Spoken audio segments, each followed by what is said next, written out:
चलिए कल जो है हम लोग संधि पढ़े थे और उसका जो पहला भेद है स्वर संधि, और स्वर संधि का जो पहला भेद है दीर्घ संधि पढ़े थे। एक बार रिपीट कर रहे हैं उसको। हम कल भी ये बात बोले थे कि जो संधि अब तक हम लोग पढ़े हैं उससे बिल्कुल ये अलग है। ठीक है, बहुत सारा होमवर्क मैंने किया था कि कैसे इसको आसान किया जाए, और आपको लगेगा कि आप जो किताब में आज तक पढ़े उससे ये आसान है। थोड़ा सा रिवाइज कर लीजिए कि संधि जो है दो वर्णों के मेल से जो विकार उत्पन्न होता है उसे संधि कहते हैं। नहीं, संधि तीन तरह के होते हैं, स्वर संधि, व्यंजन संधि और ठीक है ना। स्वर संधि हो गया, स्वर के साथ स्वर का मेल जो होता है वो स्वर संधि है। व्यंजन संधि में व्यंजन के साथ स्वर या व्यंजन आए वो व्यंजन संधि है। और विसर्ग संधि में विसर्ग होता है, आधा तला के साथ आधा मुद्दर सब नहीं, या विसर्ग लगा रहेगा, उससे आप पहचानते हैं कि विसर्ग संधि है। स्वर संधि का 5 भेद होता है, जिसमें पहला हम लोग पढ़े थे कल भी, दीर्घ संधि। और जो सामान्यतः परिभाषा जो किताब में देता है कि जब अ आ छोटी ई बड़ी ई छोटी ऊ बड़ी ऊ और री के बाद वही स्वर, मतलब उसी जाति का स्वर दोबारा आएगा अगर, तो वो दीर्घ हो जाएगा। दीर्घ मतलब बड़ा हो जाएगा। अ के साथ अ चाहे आए तो हर हाल में आ हो। मतलब आप दीर्घ संधि में कोई ऐसा शब्द नहीं लिखा सकते हैं जिसमें उसकी मात्रा आकार नहीं हो, या दीर्घकार नहीं हो, या दीर्घिकार नहीं हो। अगर इन तीनों के अलावा कोई शब्द आप दिखा रहे हैं, इसका मतलब वो दीर्घ संधि है ही नहीं। ठीक है, तो तत्काल मैंने लिखा कि और अ मिल के आ होगा, या आ जो और है तब भी आ। ओ आ के साथ ओ आ किसी भी रूप में आएगा तो जोड़ने के बाद जब शब्द जुड़ेंगे तो हर हाल में रिजल्ट हमारा आ आएगा। ठीक है, ऐसे ही छोटी ई हो चाहे बड़ी ई हो, उसके साथ छोटी ई आए चाहे बड़ी ई आए, हमारा रिजल्ट बड़ी ई ही आएगा। छोटी हो बड़ी हो, उसके साथ अगर छोटी हो या बड़ी हो कुछ भी आएगा जुटेगा तो रिजल्ट हमेशा बड़ी ऊ ही आएगा, छोटी ऊ कभी नहीं आएगा। तो ये जो है ना, ये दीर्घ संधि की पहचान है। तो मैंने अब ट्रिक लिखा है कि भाई ये परिभाषा याद नहीं रहे तो पहचानेंगे कैसे पहले कि जो दिया गया शब्द है। क्योंकि अगर शब्द आप पहचान गए तो नियम याद आना पड़ेगा आपको कि भाई नियम क्या था। तो पहले तो पहचानना है। तो पहचानने का सिंपल सा रूल है कि जब किसी शब्द में बड़ी मात्रा दिखाई दे तो समझिए वो क्या है, दीर्घ संधि। अभी बड़ी मात्रा का क्या मतलब है? आप देख रहे हैं मेघालय, आ देख रहे हैं बड़ी मात्रा है। आप देख रहे हैं यहाँ देखिए लघुर्मी, ऊ देख रहे हैं बड़ी हो है ना, ल घू बड़ी ऊ है, तो ये क्या है, बड़ी मात्रा है। तो जहां भी आपको आ दिखे, बीच में शब्द के बीच में, अंत में नहीं, शब्द के बीच में आ दिखे या बड़ी ऊ दिखे तो समझिए वो कौन सी संधि है, वो है दीर्घ संधि। और जैसे ही दीर्घ संधि को आप पहचान गए तो प्रियंका कल पूछी कि सर अगर हम पहचान गए लेकिन हम सब कैसे इसको जोड़ेंगे, जो कर रहे हैं वो कैसे करेंगे? तो तब आपके दिमाग में ये रहना चाहिए था कि दीर्घ संधि का नियम है कि अ आ के बाद अ आ आएगा तो हमारा रिजल्ट आ होगा। ई के बाद मतलब छोटी बड़ी के बाद अगर छोटी बड़ी आएगा तो रिजल्ट हमारा बड़ी होगा। और छोटी बड़ी के बाद अगर छोटी बड़ी आएगा तो हमारा रिजल्ट बड़ी होगा। और इसके अलावा कुछ आएगा तो वो दीर्घ संधि नहीं है, खिसका दीजिए, इसको स्लाइड कर दीजिए भाई, दूसरे मतलब संधि में पढ़ेंगे। इतना चीज हम ढूंढ लेंगे तो हम उसको पहचान लेंगे। ठीक है, अब सोचिए कि मेघालय था, मान लीजिए कि ये कुछ नहीं है, डिलीटेड है, मेघालय शब्द हमको मिल गया। तो हमको अगर पता चल गया कि दीर्घ संधि है तो हम समझ गए कि भाई आ वाला मात्रा है। तो हर हाल में ये कंसेप्ट और आ का है, इसमें ई से और ऊ से कोई मतलब ही नहीं है। तो हमारा या तो ये होगा अ जो अ बराबर आ, या आ जो आ बराबर आ, ऐसे ही कुछ होगा ना। तो अब देखिए मेघालय में क्या है, अगर आप तोड़िएगा तो साफ साफ दिख रहा है कि शब्द होता है मेघ। मेघ शब्द होता है ना, तो मेघ को अलग कर लीजिए। तो मेघ घ जो घ कर घा है, तो घ में आ जुड़ेंगे तब ना घा होगा। तो मेघ अलग कर लिए तो आ बचा ना, तो क्या बच गया, आले। तो मेघ अलग किए बच गया आले, तो मेघ प्लस आले नहीं, तो मेघ प्लस आले हो गया मेघालय। संधि किसका हुआ, अ और आ का। मेघ में घ है, घ में अ है, तो अ प्लस आ मिलकर के क्या हो गया, आ। ठीक है, अब यहाँ आएंगे लघुर्मी देख रहे हैं आप। मान लीजिए ये सब तोड़े हैं, अब ये मेरे पास था, ये लघुर्मी लिखा हुआ है। लघु मतलब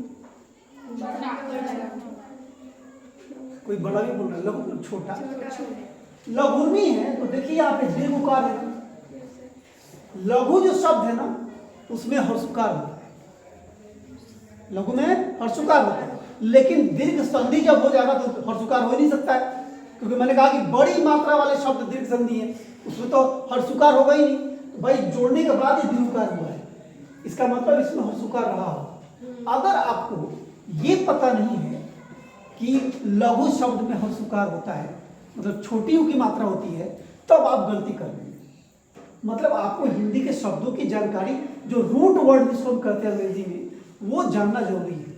जैसे मतलब हम कह रहे हैं कि कुछ भी ले लीजिए, कोई एक वर्ड लीजिए, मीनिंगलेस।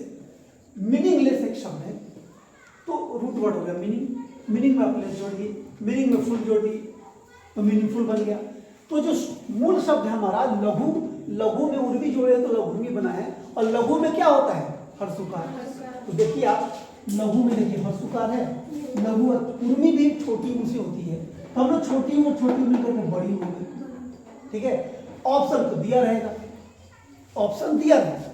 मैंने कल भी कहा था कि 3 तरह से सवाल पूछ सकता है। पहला कि लघु उर्मी दे दिया, उसका 4 ऑप्शन दिया कि लघु प्लस उर्मी, लघु लघु प्लस उर्मी, जो भी है 4 दे दिया।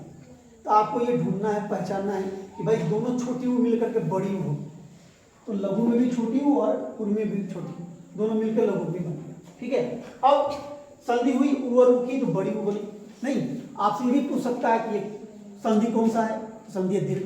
आपसे पूछेगा कि लघु उर्मी का संधि विच्छेद क्या होगा, तो आप तोड़ेंगे। और आपको संधि विच्छेद कर दिया रहेगा कि लघु और प्लस उर्मी दे दिया, इससे कौन सा शब्द बनेगा, तो 4 ऑप्शन दिया है। मतलब कुछ भी हो सकता है, तीनों लेवल से आपसे पूछिए। फिर यहाँ पे देखिए आप रविंद्र मैंने लिखा है, और रविंद्र में देखिए व में दीर्घिकार है। अगर किसी बच्चे को यही पता नहीं है कि रविंद्र लिखते कैसे हैं, तब तो वो रवि प्लस इंद्र नहीं करता। ऑप्शन में रविंद्र में व में हर्षिकार भी दिया हो, दीर्घकार भी दिया हो, रघुन्द्र भी दिया हो, रवांध्र भी दिया हो, तब तो गड़बड़ हो जाएगा ना। मतलब मैं कह रहा हूँ कि शब्द की जानकारी तो होनी ही चाहिए कि मेघालय नहीं होता है, मेघालय होता है, विद्यालय नहीं होता है, विद्यालय होता है, नहीं अनाथालय होता है, अनाथालय होता है ना। तो कहने का मतलब है कि जो शब्द हैं बेसिक, उनकी जानकारी पहले जरूरी है, और ये हो जाएगा। मैंने ये खत्म करने के बाद बहुत सारे शब्दों की एक सूची बनाई है कि कितने शब्द का जो क्या कहते हैं इंपॉर्टेंट शब्द हैं, जिनका संधि विच्छेद और संधि आपको हर हाल में कंप्लीट करना है, वो लास्ट में है। तो देखिए रवि में देखिए छोटी ई और इंद्र भी छोटी। अब आप कहीं इंद्र में दीर्घ लिख दीजिएगा, इसका मतलब आपको इंद्र लिखना नहीं आता है, वही ना प्रॉब्लम है। तो इसलिए मैं कह रहा हूँ कि शब्द की भी जानकारी चाहिए कि इंद्र कैसे लिखते हैं, रवि कैसे लिखते हैं। तो देखिए रवि मतलब आ रही रवि की सवारी, सूरज नहीं, तो रवि जो है वो हर्षिकार होता है। तो रवि और इंद्र को जोड़े हैं, अब जब जोड़े हैं तो छोटी ई मिलकर क्या होगा, तो ये बड़ी ई हो गया रवि। तो पहचाना तो चुटकियों में है कि बड़ी मतलब मात्रा जहां भी होगी वो क्या हो जाएगा, दीर्घ संधि। वो तो बिल्कुल आसान है पहचानना, उसमें दिक्कत नहीं है। अब थोड़ा मेहनत, थोड़ी सी मेहनत हो जाएगी, एक मिनट, थोड़ी सी मेहनत हो जाएगी किसमें कि आप क्या क्या जोड़ेंगे तो क्या बनेगा, उसके लिए ये चीज आपको ध्यान रखना है। ठीक है, हाँ भाई, और मिल कहीं आ होगा, और आ मिल कहीं आ होगा, और जो शब्द का रूट वर्ड है ना वो दिमाग में रहना चाहिए कि विद्यालय में रूट वर्ड विद्या, तब हम कहते हैं विद्या प्लस आलय, वरना हम लिखते हैं विद्या प्लस आलय। हमको पता नहीं रहता कि विद्यालय क्या में विद्या क्या चीज है, कि विद्यालय रूट वर्ड विद्या में जुड़ा हुआ है तब विद्यालय बना है। अगर ये पता नहीं होगा तब फिर परेशानी होगी। अब इसके लिए क्या करेंगे कि सर ये रूट वर्ड जो आप बार बार कह रहे हैं कि ये शब्द की जानकारी कैसे मिलेगी, तो देखिए आप साहित्य पढ़ते हैं, आप ग्रामर पढ़ते हैं, हिंदी व्याकरण पढ़ते हैं, तो जितने शब्द आपके नज़र से गुजरेंगे उतना आपका अनुभव बढ़ेगा। तो हमको अधिक से अधिक शब्दों का प्रैक्टिस करना है, ठीक है। लेकिन बिना प्रैक्टिस के भी हम आसानी से पहचान सकते हैं कि ये संधि कौन सा है। इसके लिए हमें कोई प्रैक्टिस की जरूरत नहीं, बस एक ट्रिक याद रखना है कि बड़ी मात्रा जहां देखो फटाक से बोलो क्या है, दीर्घ संधि। ठीक है, ये बात समझ गए।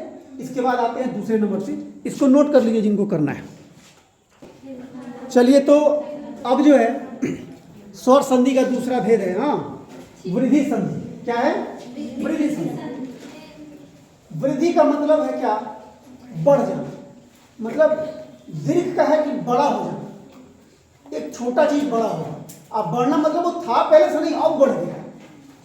तो यहां देखिए आप कि अगर अ आ के बाद ए या ऐ रहेगा तो देखिए यहां पे ऐ हो जाएगा, ठीक। ओ आ के बाद ए में से कोई भी रहेगा तो ए हो जाएगा, और ओ आ के बाद ओ में से कोई भी रहेगा तो ओ हो जाएगा। ये ध्यान देना आपको। जैसे ये फॉर्मेट पकड़िए समझिए क्या है वृद्धि संधि। लेकिन इन सब से अलग हमें पहचानना है कि भाई शब्द को हम वृद्धि संधि ये कैसे पहचानेंगे। तो सीधा सा ट्रिक बताया कि जब शब्दों के बीच में ए या ओ इनकी मात्रा हो तो समझिए वो वृद्धि संधि है। ये केवल ढूंढ लीजिएगा ए और ओ। अब देखिए वो इसमें ढूंढ लिया। परमौषध देख रहे हैं ना, ओ है कि नहीं, ये कौन संधि हुआ? अब देखिए महोजस्वी, महो ओ है ना, क्या हो गया? देखिए राज्यश्वर्य, ठीक है ना, राज्य है ना ए, ये देख रहे हैं आप, ये ए जो है ना ये वाला, इसे पकड़ लीजिएगा कि कौन सा संधि है? वृद्धि संधि। फिर देखिए महेश्वरी है ना, तो ये वृद्धि संधि। देखिए एकाएक में देखिए कै लिखा हुआ है ना, एक एक नहीं ना लिखा हुआ है, एकाएक लिखा हुआ है। ये ढूंढिए आप, ये शब्द मिल जाएगा आपको तो समझिए क्या है? वृद्धि संधि। फिर याद देखिए सदैव, देखिए सदैव ए है ना, मतलब ये वृद्धि संधि। याद देखिए महोषध ओ है ना, ओ नहीं रहेगा कभी भी वृद्धि संधि में, कभी भी ओ नहीं रहेगा, कभी भी ए नहीं रहेगा। जब रहेगा ए रहेगा और ओ रहेगा। आप इन दोनों चीज से पहचान सकते हैं। और मैंने शॉर्ट में लिखा जब दो मात्राएं दिखें तो समझिए क्या है? अब दो मात्राएं दो ही अक्षर में है, ए में और ओ में। ओ में दो मात्रा नहीं है, ओ में दो मात्रा है, और ए में दो मात्रा है नहीं। दो मात्रा वाला अगर हम बात करें तो केवल है ए और ओ, ए नहीं ए और ओ। तो जहां भी ए ओ दिखे शब्द के बीच में वो मात्रा, वो कौन सी संधि है? अब हम बात करते हैं कि जो शब्द है इसमें से कुछ ऐसा शब्द है जो हर साल एग्जाम में पूछता है, जैसे सदैव, जैसे एक। ये शब्द ऐसा है जैसे आपको परमौषध या परमौषधि, परमौषधि भी लिखा रहता है तो भी कोई फर्क नहीं पड़ता है, चीज वही रहेगा, पूछता है एग्जाम में। परमौषध को हमने तोड़ा। अब मैं आपसे जो बात कर रहा था कि शब्द पहचानिए पहले, आखिर इन दोनों को अलग अलग करेंगे। इसमें कौन कौन से शब्द हो सकते हैं? रूट वर्ड क्या है? रूट वर्ड हमारा परम, जो परम को अलग कर देना है। जैसे ही परम को अलग करेंगे, परम अलग हो गया तो औ बचा, तो क्या हो गया? औषध, तो परम प्लस औषध। अब बताइए कोई दिक्कत है? केवल उस शब्द की जानकारी रखनी है और वो जानकारी भी हो जाएगा। एक बार 100-150 हम लोग शब्द एक बार बना लेंगे ना, तब आपको दिक्कत नहीं है।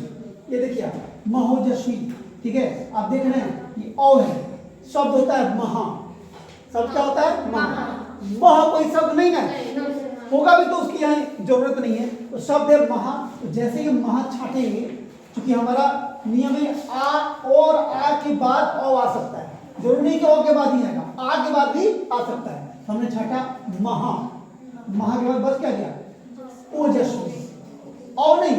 देखिए आप सोचिए जरा कि महा भी लिखा हुआ है, हमको तो इसमें से आकार भी लेना है और फिर इसमें जो बचेगा वो इसमें भेजना है। जब हम आकार निकाले महा कर दिए तब ये ओजस्वी थोड़े बचा, ओजस्वी बचा, तब ना आ और ओ मिलके ओ हुआ, तब महो हो गया। तो महोजस्वी में, अच्छा ओजस्वी कोई शब्द नहीं है, ओजस्वी होता है। और आपने ओजस्वी कभी सुना नहीं है, मान लीजिए जिसने कुत्ता कभी देखा नहीं तो उसको क्या पता है कि कुत्ता और बिल्ली में डिफरेंस क्या है? एक बात एग्जाम्पल के तौर पे कर रहा हूँ कि जिसने कभी कोई चीज नहीं दिखा है उसको जो भी समझाया जाएगा वही मानेगा वो। जैसे घर में बच्चा जो बिल्ली पहली बार देख रहा है तो हम लोग डराते हैं, क्या बाबू बाहर मत जाओ बिल्ली काट ली। अब बाद में बिल्ली का पूछ पकड़ न चाहते फिरता है। जब जाना था कि काटने वाली नहीं, एक बात करो, मेरे कहने का सेंस ये है कि जब आप औषध शब्द नहीं जानेंगे, आपने कभी देखा नहीं सुना नहीं, जब आपने ओजस्वी शब्द कहीं देखा सुना नहीं तो दिक्कत है। उसको देख लेना है हर हाल में, उतने शब्दों का प्रैक्टिस तुम्हें कराई होगा। तो महा अलग किए तो बच गया ओजस्वी, तो इसमें आ और ओ मिला तो क्या हो गया? ओ, तो शब्द बना महोजस्वी।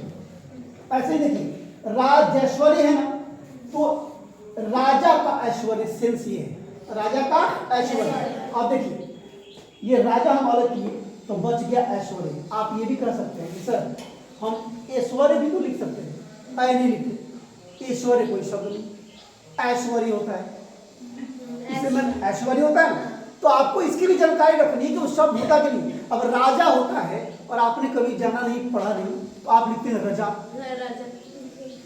अब ऐसा नहीं कि रजा कोई शब्द नहीं है, खुदा बंदे से खुद पूछे बता तेरी रजा क्या है, तो रजा शब्द तो है नहीं, यहाँ पे उसकी जरूरत नहीं है। यहाँ तो राजा का कोई घर है कुछ उसके बात कर रहे हैं। तो कहने का सेंस है कि जब राजा अलग कर दिए तो शब्द बचा ऐश्वर्य, तो राजा और ऐश्वर्य मिलकर क्या बनता है, राजेश्वरी। आ और ए मिलके अय हो जाता है। ये तो होना ही नहीं, होना तो दो ही लेटर है, अ और अय, तीसरा तो कुछ है नहीं। उसको लगाए महेश्वरी, जैसे राजेश्वरी है वैसे ही ये भी है। इसमें भी राजा अलग किए थे, इसमें महा अलग किए, तो महा अलग किए तो ऐश्वर्य बचा, ऐश्वर्य लिखे हैं। राजा अलग किए, ऐश्वर्य बचा तो ऐश्वर्य लिखे हैं। यहाँ देखिए एक है जो सबसे ज्यादा बार पूछा है, एकाएक और सदैव। सबसे अधिक बार किसी भी कंपटीशन एग्जाम में, कॉम्पिटिटिव एग्जाम में पूछा है तो एकाएक और सदैव पूछा है, या फिर हम लोग अयादी संधि में आ रहे हैं धीरे धीरे, उनसे बहुत सारा सवाल करता है।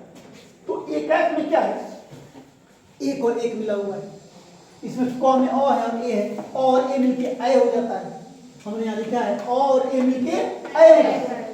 तो आप एक प्लस एक, आप एका तो लिख नहीं सकते, एका क्या है भाई, एका प्लस एक थोड़ी लिखेंगे, एक ही ना होता है। इसलिए एक जब निकाल लिए तो हमारा एक और एक बच गया, क्योंकि क और मिलके अय होना है, एक और एक मिलके क्या हो गया, एक है। उसके बाद हमारे सदैव में, तो देखिए हम चाहते एक की तरह लिखते इसमें सद लिख देते और एव लिख देते। सद कुछ होता है क्या, सदा होता है। तो हम जैसे ही सदा को अलग किए बच गया एव, तो सदा और एव मिलके क्या हो गया, सदैव। उसके बाद महोषध। अब देखिए महोषध का मतलब है एक तो औषध छुपा हुआ है, जैसे ही औषध निकालेगा बचेगा महा, क्योंकि मह कोई शब्द नहीं है, तो महा जो औषध क्या बच गया, बन गया महोषध। तो ये जितने शब्द आप देख रहे हैं ये सारे के सारे क्या है, वृद्धि संधि हैं, और सबकी एक ही पहचान है कि उसमें अ और औ लगा हुआ है। देखिए इसमें औ लगा हुआ है, औ लगा हुआ है, अ लगा हुआ है, अ लगा हुआ, आप आसानी से पहचान सकते, ठीक है। तो वैसे शब्द जिनका जो हम संधि विच्छेद करते हैं या संधि जो भी करते हैं, उसमें जो फॉर्मेट ये लागू हो कि और अ के बाद ए और अ आए तो अय हो जाए, या और आ के बाद ओ और अ हो, अ आने पर अ हो जाए तो समझिए वो वृद्धि संधि है, ठीक है। और उसमें ए वाले में और आ के साथ ए आएगा, अ वाले में और आ के साथ ओ आएगा, ठीक है। अय आना होगा तो यहाँ ए जाएगा, अ लाना है तो ओ आएगा, दूसरा कुछ नहीं आएगा, इसमें ई नहीं आएगा, ऊ नहीं आएगा, उससे कोई मतलब नहीं है। हमको मतलब है ए आय से और ओ औ से, और दोनों जोड़ के आय और औ ही आना है। तो आपको बस शब्द ढूंढना है, और सबसे इंपॉर्टेंट चीज है कि जो मूल शब्द है उसको अलग करना। उतना अगर कर लेते हैं ना तो फिर उसमें कुछ नहीं पहचानने के लिए देगा। तो मैं कहता हूँ इससे आसान आप पूरा किताब ढूंढ लीजिए, कोई ऐसा तरीका नहीं है जो आपको संधि की पहचान करा दे। मैं आपको गारंटी देता हूँ, आप अपना किताब ढूंढ के पढ़ लें तो आप 1 मिनट में पहचान लें। मैं आपसे पहचान भी करूँगा, वर्ड दे करके आप पहचानिए ये कौन सा संधि है। तो इससे पहले आप क्या पढ़े थे, दीर्घ संधि। उसको कैसे पहचाने थे आप, बड़ी मात्रा। बड़ी मात्रा में क्या क्या, आ और बड़ी और बड़ी नहीं, यही रहते आ था बड़ी और बड़ी। जहां भी शब्द के बीच में देखेगा क्या हो जाएगा, विद्यालय कौन सा संधि है, कैसे पहचानेंगे, विद्या आ लगा हुआ है। दिवाले कौन सा संधि है, लिखा हुआ है नदीश, नदीश कैसे पहचाने, नदी में बड़ी ई लगा हुआ है, पहचान कोई दिक्कत, ऐसे पहचानेंगे। नोट करिए फिर आगे बढ़ते हैं। चलिए तो तीसरा जो है भेद हमारा स्वर संधि का है क्या, गुण संधि। क्या है, गुण संधि। सबसे पहले ट्रिक लिखा मैंने कहा पहचानिएगा कैसे। कहीं भी कोई शब्द लिखा हुआ है, अगर बीच में ए औ या अर री इसमें से कोई दिख जाए, अर या री बात बराबर, ए ओ या अर इन तीनों में से कोई शब्द अगर शब्द के बीच में दिख जाए आपको ये मात्रा, तो समझिए कौन सी संधि है, गुण संधि। जैसे देखिए यहाँ सुरेंद्र, इसमें ए दिख रहा है, दिख रहा है नहीं दिख रहा है, गणेश में दिख रहा है, 9 पर एक ले दिया हुआ ना गणेश, ए है इसमें। सूर्योदय में ओ की मात्रा है, ब्रह्मर्षि में र अर की मात्रा है ना, री की मात्रा, यथेष्ट में ए की मात्रा है, महेश्वर में ए की मात्रा है, जलोर्मी में ओ की मात्रा है। तो अगर किसी शब्द के बीच में ए और ओ या फिर री, ये अगर दिखे तो समझिए कि कौन सी संधि है वो? गुण संधि। कौन सी संधि? एक बार जरा रिपीट करिए, पहला क्या था? सबसे दीर्घ संधि। उसमें क्या था? कौन सी मात्रा दिखेगी? बड़ी मात्रा, मतलब आ, बड़ी ई और बड़ी। कोई दिक्कत? अब उसके बाद कौन सा पढ़े थे? वृद्धि संधि। क्या ट्रिक था पहचानने का? मतलब दो मात्रा दिखे नहीं, और दो मात्रा किसमें होता है? ए और अ। पहचान लेंगे। एक कौन संधि है? कौन सा? विद्यालय कौन सी संधि? विद्यालय क्या है? और यहाँ पे सुरेंद्र, गणेश, सूर्योदय, जलोर्मी, महेश्वर, यथेष्ट, ब्रह्मसी, जितना है सब गुण संधि। अब मैंने लिखा कि इसको तोड़ते कैसे हैं, संधि कैसे होती है कि अ आ के बाद, अ या आ के बाद अगर छोटी या बड़ी आए तो वो ए हो जाता है। क्या हो जाता है? ए। जैसे सबसे पहले वाले संधि में पढ़े थे, स्वर संधि का जो पहला भेद था कि और अ के बाद और अ आया तो आ हो जाता है, वो दीर्घ संधि था, दीर्घ ना था। ई के बाद बड़ी या छोटी या तो बड़ी हो जाती है, वो दीर्घ संधि। तो अ आ के बाद अगर छोटी या बड़ी आए तो ए हो जाएगा, और अ आ के बाद अगर छोटी हो या बड़ी हो आए तो ओ हो जाएगा। ये दोनों नियम याद रखना है, तब जब आपको पता लग जाएगा कि भाई जो वर्ड है, जो शब्द दिया है वो गुण संधि है, तो ये दोनों याद रखना पड़ेगा। ठीक है। अब आइए सुरेंद्र की बात करते हैं। सुरेंद्र में क्या है कि देखिए ए है ना, ए जब हटा दिया तो शुद्ध शब्द बच रहा है, जुड़े हुए हैं, तो हमको यहाँ बताना है ओ आ के बाद ऊ या ऊ, या ओ आ के बाद ई आएगा तो ए हो जाएगा ना। तो हम क्या करते हैं, शुद्ध शब्द हटाते हैं तो हमारा बचता है इंद्र। तो सुर और इंद्र, इसमें अ और ई मिलकर तब नहीं हुआ है। सोचिए अगर आप इसमें अगर आ लिखते हैं यहाँ पे आ, तो सूरा और इंद्र हो जाता। बात समझ रहे? तो वो यहाँ पे सारा अर्थ अनर्थ उसका गड़बड़ हो जाता है, शब्द का फॉर्मेट गड़बड़ हो जाता है। तो शब्द मैंने सुर लिखा और बच गया क्या? इंद्र। और फिर मैंने नियम देखा कि और ई मिलके ए होता है, उस नियम को ये लागू करता है, इसलिए सुरेंद्र हुआ। और ये कौन सी शब्द है? गुण संधि। अब आइए गणेश, जैसे सुरेंद्र वैसे गणेश।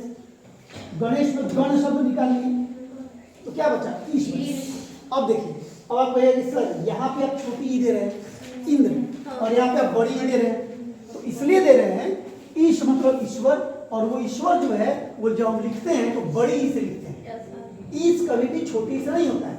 इसलिए मैंने कहा कि शब्द भी आपके दिमाग में रहना चाहिए कि आखिर हम ईश कैसे लिखते हैं और आखिर हम इंद्र कैसे लिखते हैं।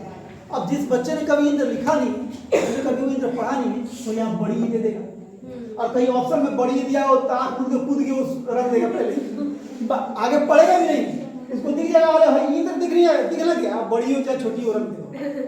रट लिया था सूर्य जोड़े थे सुरेंद्र, मार साहब यही घटा दिए थे, लेकिन वो मार साहब ये नहीं बताए थे कि इंद्र में छोटी ई होती, बड़ी की मात्रा कभी नहीं होती।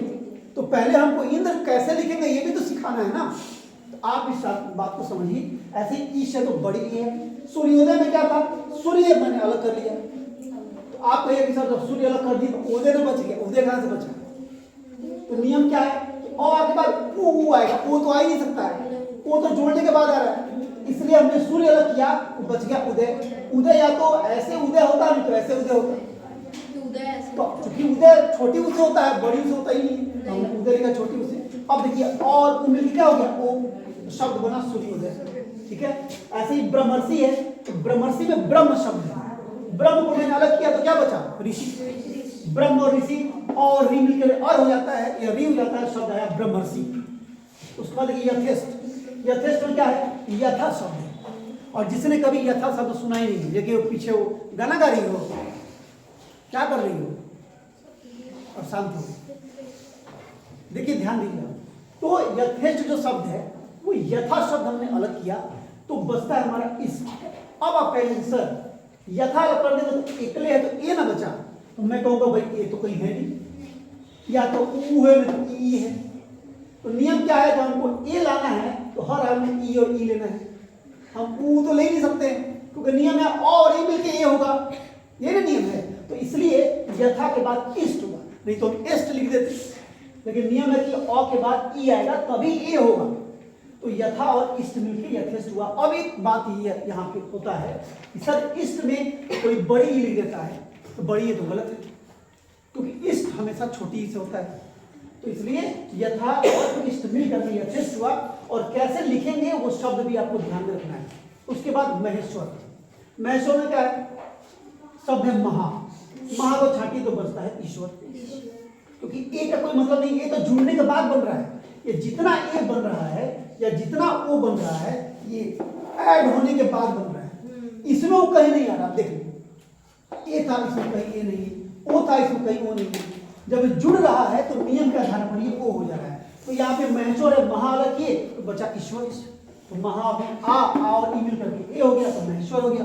ऐसे देखिए जलोर्मी है तो ये ओ जो है ना ये इसमें आएगा नहीं। इतना ध्यान रखिएगा कि जो इसमें मात्रा है वो विच्छेद करने पर नहीं आएगा। इसमें ए है तो देखिए कहीं ए नहीं है, इसमें ओ है तो कहीं ओ नहीं है। तो जल जैसे ही अलग किए हैं तो हम पढ़ना है क्योंकि और ऊ मिल के ओ हो रहा है, तो जल और उर्मी मिला तो बना जल। ठीक है, अब ये उर्मी में छोटी ऊ है, बड़ी ऊ आपको नहीं देना है। तो आपको ये भी ध्यान रखना है कि शब्द हम लोग जो 2 से 3 में शब्द डिक्टेशन लिखते हैं श्रुतलेख, उसका ये बहुत बड़ा फायदा है कि भाई हमको शब्द लिखने भी आना चाहिए। हमको याद होना चाहिए कि नीति कैसे लिखना है, राजनीति कैसे लिखना है, परीक्षा कैसे लिखना है, नहीं अगर वही दिन कैसे लिखना है। अगर हमको वही पता नहीं है जो बेसिक शब्द होते हैं तो फिर हम संधि विच्छेद में भी गड़बड़ हो जाए। लेकिन एक चीज में हम कभी गड़बड़ नहीं हो सकते हैं, अगर वो बंदर ने पूछा कि बेटा बताओ तो इसमें कौन सा संधि है, तो सीधा ट्रिक है हमारा कि जहां भी शब्द के बीच में ए ओ दिख जाए, री दिख जाए, वो कौन सी संधि है। 3 खत्म, इसको कर लीजिए नोट, फिर चौथे पे आते हैं। देखिए ये जो संधि है हमारा चौथा नंबर है ना, यण संधि। नहीं, स्वर संधि का ही 5 भेद है, जिसमें पहला क्या था, दीर्घ संधि, दूसरा, तीसरा और चौथा। तो इसमें क्या है कि छोटी और बड़ी,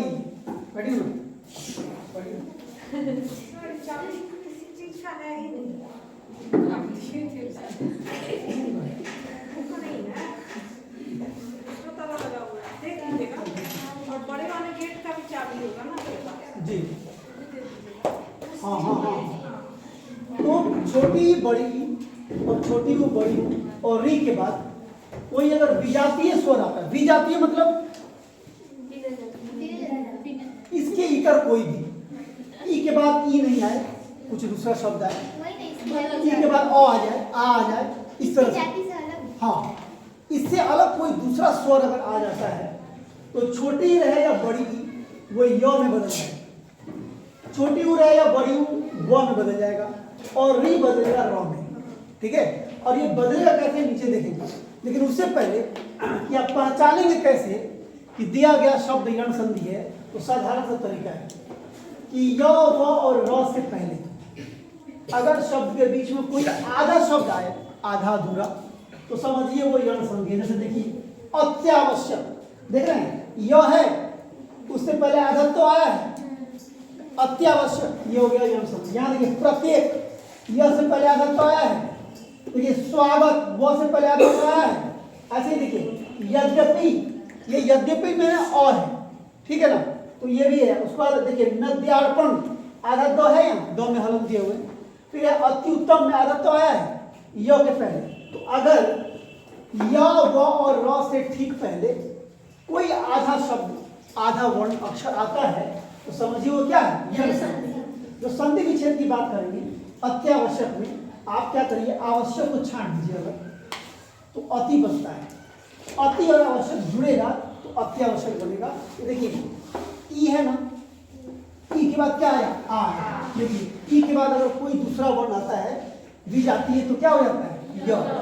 तो इसलिए हो गया अत्या, यहाँ आ था तो अत्या हो गया, आकार लग गया, तो अत्यावश्यक, अति जो आवश्यक क्या होगा, अत्यावश्यक। ऐसे ही प्रत्येक है, तो प्रत्येक में क्या है, एक जैसे ही हटाइएगा बचता है प्रति। प्रति और एक को जोड़ते हैं तो प्रत्येक होता है। अब इसमें देखिए ई है और ए है, यहाँ ई के बाद ए आया है ना, ई के बाद कोई दूसरा शब्द आया, दूसरा वर्ण अगर तो यह हो जाएगा, इसलिए हो गया प्रत्येक य के लिए आया। ये था तो ये हो गया, देख रहे हैं। ऐसे ही स्वागत है तो सु हो गया और आगत हो गया। ये देखिए सु में उ लगा हुआ है, उ के बाद आ है तो हो गया वाह। उ और आ मिलके वाह होता है। यहाँ देखिए उ के बाद क्या आता है वाह। चूंकि उ वाह में बदल जाता है तो यहाँ पे चूंकि आ है तो वाह हो गया, और रहता तो वाह हो जाता। ऐसे ही आप देखिए यद्यपि में क्या है, यदि है और अपि है, ठीक है ना। ई और अ मिलके य हो गया है तो यद्यपि हो गया। नद्यार्पण में क्या है, नदी है और अर्पण है, तो देखिए नदी और अर्पण है। ई है और अ है, ई और अ मिलके य हो जाता है, चूंकि ई और अ मिलके य होता है तो हो गया नद्यार्पण। उसके बाद अत्युत्तम में क्या है, अति और उत्तम है, अति में ई और उ मिलकर के य हो गया, अत्युत्तम हो गया। तो इस तरह से जो है आप संधि विच्छेद करेंगे यण संधि का, और पहचानने का है कि य व और र से पहले कोई न कोई आधा वर्ण रहेगा, ठीक है। तो आप आसानी से पहचान लेंगे। इसके बाद अब बारी है स्वर संधि का अंतिम भेद है, वो क्या है, अयादि संधि। क्या है, अयादि संधि। और स्वर संधि में सबसे इंपॉर्टेंट है जिसमें नयन पवन ऐसे शब्द होते हैं, उसको करते हैं इसके बाद। जो स्वर संधि का ये पांचवां भेद है, नहीं, और भेद कौन सा है, अयादि संधि, ठीक है। कौन सा है, पहला कौन था, दूसरा, तीसरा, चौथा, और ये पांचवा कौन है, अब क्या है, अगर नियम क्या है तो देखिए कि ए ऐ ओ औ के बाद अगर कोई विजातीय स्वर है, विजातीय मतलब दूसरे जाति, नहीं इसके अलावा कोई भी, ए के बाद कोई दूसरा है, ओ आ जाए, या ओ के बाद ओ आ जाए, ई आ जाए, तो विजातीय हो। तो ए ऐ ओ औ के बाद कोई विजातीय स्वर आए तो ए जो है ना वो ऐ में बदलेगा। ए किस में बदलेगा, ऐ में। और ऐ किस में बदलेगा, आय में। ऐ बदलेगा आय में, ओ बदलेगा औ में, और औ बदलेगा आ में। और अगर ऐसे बदल रहा है तो समझिए संधि कौन सा है। लेकिन ये तो नियम की बात है, पहचानने का सीधा ट्रिक है कि जब किसी शब्द के बीच में य और वो का उच्चारण है, यह आए चाहे वो आए, अगर इसका उच्चारण आ रहा है आंख मूंद के समझिए वो अयादि संधि। दूसरा कुछ नहीं याद करना है, सारा नियम वाला हो गया। अब जैसे देखिए जितने शब्द मैंने लिखा है, नयन में यह है, शयन में यह है, गायक में यह है, चयन में यह है, पावन में वो है, पावक में वो है, पवन में वो है, और नायक में यह है। तो केवल व और यह शब्द आपको दिख गया, अगर संधि विच्छेद से रिलेटेड मामला है तो समझिए कि वो कौन संधि है, अयादि संधि, ठीक है। और अब आइए जो हमने संधि विच्छेद किया है, नयन है, देखिए लिखा है ने और अन, ने और अन जो है मिल करके हुआ नयन। तो जैसे नयन का ने जो अन हुआ वैसे शयन का क्या होगा, अधिकार नहीं है। उसके बाद गायक है, अब देखिए गायक में क्या है, गए जो अक है, देखिए यहाँ आकार हुआ है ना, ये देखिए इकले था, ए था, यहाँ ए हो गया, देख रहे हैं, ध्यान से देखिए। शयन में शे है, शे जोड़ा है, और गायक में गए जोड़ा है। चयन में देखिए चे जोड़ा है, क्योंकि चौ है, चार ही नहीं, अगर आकार रहता तो यहाँ चय हो जाता, ठीक है। जैसे यहाँ देखिए नायक है, नायक में क्या है कि नय, नय के बाद अप हुआ, क्यों, क्योंकि नायक, अगर नायक रहता, मान एक बात करें कि अगर नायक रहता तो नय नहीं ना होता, ने होता। और ऐसे ही देखिए पवन है तो ये वो हो गया, यो वाला मसला था तो ए और ए आया यम, लेकिन जब वो आ गया तो देखिए पो जो अन पवन है, ठीक है। लेकिन अगर ये पावन रहता तो पौ जो अन हो जाता, पावन, नीचे मैंने लिखा पावन में पौ जोड़ अन, देखिए ये पावक में पौ जोड़ अक पावक हुआ। सोचिए अगर ये पावक जो पवक होता कोई शब्द तो पो जो अक, पर इतना ध्यान रखना है कि अगर शयन है आकार नहीं है तो उसमें से लिखना है, मतलब ए की मात्रा है। और अगर वही गायक में आकार आ गया तो ए की मात्रा है, ठीक है। संधि कौन सा, अयादि। ऐसे ही अगर आकार ये वो आया, वो में बिना आकार वाला शब्द है, पवन है तो पो आया, और पावन अगर आ गया तो पौ हो जाए, ठीक है। इतना ध्यान रखना है, ये आपका अयादि संधि है। तो संधि के 3 भेद हैं, स्वर संधि के 5 भेद हैं। इन 5 भेदों को हमने देखा एक एक करके, खास करके ट्रिक क्या है पहचानने का, वो सबसे इंपॉर्टेंट रहा। फिर आपका नियम है उसको याद करना है, और जितना भी उससे संबंधित शब्द है अगले क्लास में हम लोग कम से कम 100 शब्द जो है प्रैक्टिस करेंगे, ठीक है। और आप लोग उसको फिर कंप्लीट करके लाइएगा और तब एक टेस्ट एग्जाम हो जाएगा, ठीक है। चलिए तब तक के लिए इजाज़त दीजिए।